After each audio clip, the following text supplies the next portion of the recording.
Could you take a picture of this quickly?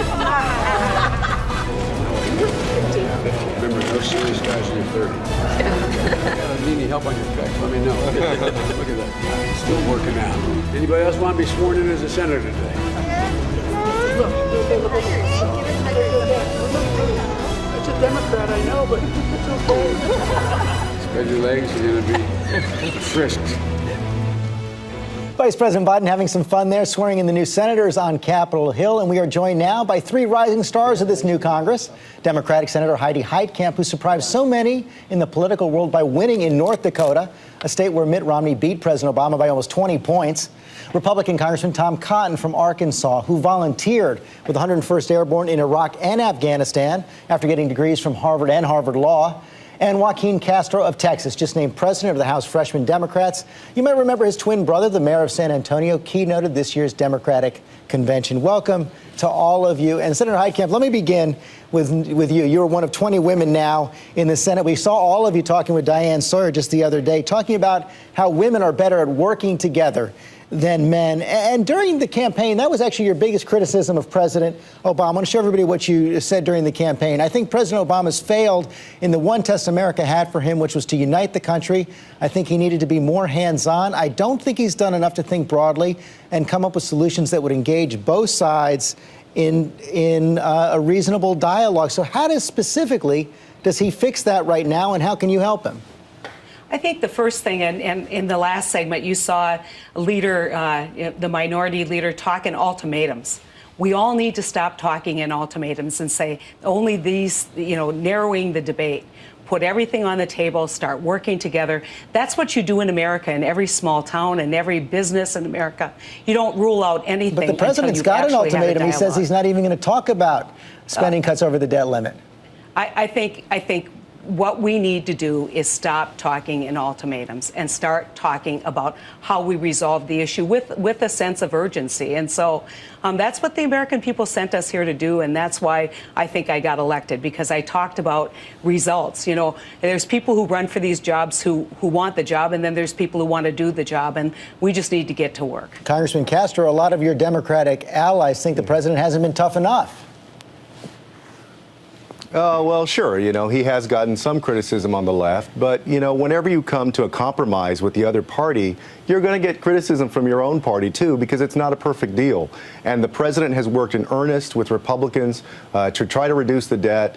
He's going to continue to do that. But I agree with the senator. It can't be about ultimatums. The Republicans, a lot of what you just heard Senator McConnell say was the same thing that Republicans have been saying for the last few years. It's as if the election never happened and we never learned any lessons from it. What's your response to that, Congressman Cotton?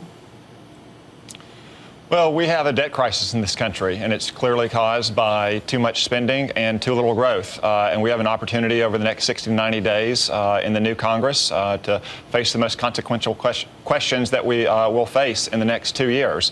And that's to get our economy growing by reforming our tax code, cutting spending. The president has said he wants $3 of spending cuts for every $1 of tax increases. He just got $600 billion of tax increases. So I hope we see $1.8 trillion at least in spending cuts. Let me also ask you about the other big news this morning. It looks like, let me go to another issue right now. We can come back to that in a minute, sure. Congressman Castro, because it does appear now that President Obama is about to nominate Chuck Hagel to be Secretary of Defense. And you, Congressman Cotton, have actually already come out against the nomination. You wrote in the Wall Street Journal a soldier's eye view of Chuck Hagel. His record on Iraq alone should disqualify the former senator from leading U.S. troops in a time of war. So if you were in the Senate, you would vote against him. I would vote against him. I'm disappointed the president has nominated Mr. Hagel, and I would urge the Senate to oppose that nomination.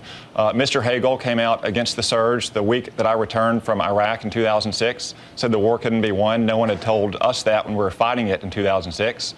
He delayed emergency funding for the troops in 2007. Even after the surge succeeded in 2008, he still said that it wasn't because of the troops addition. When you add that to his dangerous views on Iran and Hezbollah and Hamas and terrorism, as well as his strange hostility towards Israel, I think the Senate should oppose Mr. Hagel as Secretary of Defense. There are many other qualified Democratic defense professionals who the president could nominate. Senator Heitkamp, this is going to be your first vote for defense secretary. What do you make of that argument, and do you think that Senator Hagel is the right choice? Well, this is again the Washington view of things. Chuck Hagel is a tremendous patriot and statesman, served incredibly in Vietnam, served this country as a United States Senator. He hasn't had a chance to speak for himself. And so why all the prejudging, I don't know. I mean, to me, in America, you give everybody a chance to speak for themselves, and then we'll decide. And so it just, again, is this kind of fight is the fight that the people of this country get so frustrated about and with. Let Chuck Hagel get nominated if he's going to be nominated, and let's hear what the senator has to say. Congressman Castro, I want to bring up another issue I brought up with Senator McConnell with you. It's pretty clear from talking to Senator McConnell that he doesn't believe that the Senate should take up gun control measures until after these fiscal issues are dealt with the first part of this year. He says 3 months at least.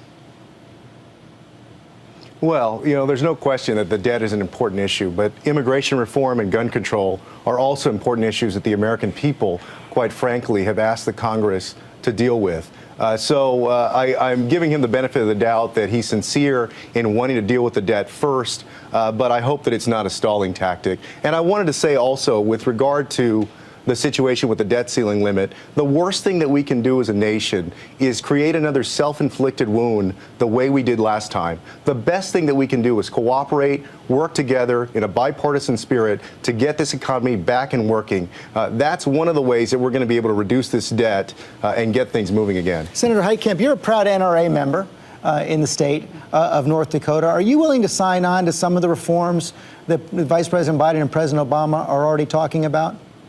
You know, it's unclear. I mean, you read Washington Post stories and you listen to what the administration says. And so I think what we need to do is we need to take a look at what happened at Sandy Hook. When I was Attorney General, I was tasked with a national task force on school violence. We made a number of recommendations, which in fact were adopted at Sandy Hook to help keep schools safer. They weren't adequate. Let's start addressing the problem. And to me, one of the issues that I think screams out of this is the issue of mental health and the care for the mentally ill in our country, especially the dangerously mentally ill. And so we need to have a broad discussion before we start. The White House is talking about that, but are you willing to talk about gun control as well? Well, I think you need to put everything on the table. But what I hear from the administration, and if the Washington Post is to be believed, that's way in extreme of what I think is necessary or even should be talked about. And it's not going to pass. Well, but see, George, that's the other thing. And can I point out also to the senator, and I agree, and many folks who have said that mental health and mental illness is an issue, I agree with that. But at the same time, many of those folks, and not to speak to the senator's position, but many of those folks have also slashed funding for mental health care, for mental illness, and they're unwilling to close the gun show loophole, which would allow anyone, whether they're in a gang, whether they're mentally ill, to go in and buy a gun with no background check at all, including the Bushmaster and the AR-15, which we know have caused problems. So there's going to be some debates among Democrats here as well. Let me bring in Congressman Cotton for another question now, because I want to put up, as I bring this to you, Congressman, a new poll, the USA Today Gallup poll from December, showing the congressional approval rating coming into this year, 18%. Now, that's actually higher than it was a few months before. It had actually gotten as low as 9 at some point, I believe. So you're part of this new class, and you've been touted by so many as a possible star of the freshman Republican class. How do you fix that? What do you think is the source of that disapproval, and how do you fix it? George, it reminds me of one of my very first events on the campaign trail. An elderly woman came up to me and said, "You were in the Army, right?" And I said, "Yes, ma'am, I was. I was in Iraq and Afghanistan." And she said, "And now you want to go to Congress, correct?" And I said, "Yes, ma'am, I do." And she said, "Why would you want to leave the country's most respected institution for the country's least respected institution?"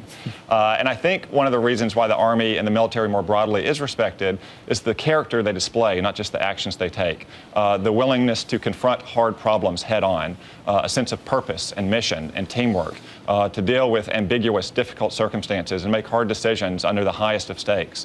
I think if we showed a little bit more of that character in the Congress and in Washington more broadly, then Congress and Washington might be a little bit more respected than they are now. Well, I see your colleagues smiling and nodding their heads. I'm afraid that's all we have time for today, but I hope you'll all come back very soon. Congratulations on your election and swearing in this week. Thank you, George.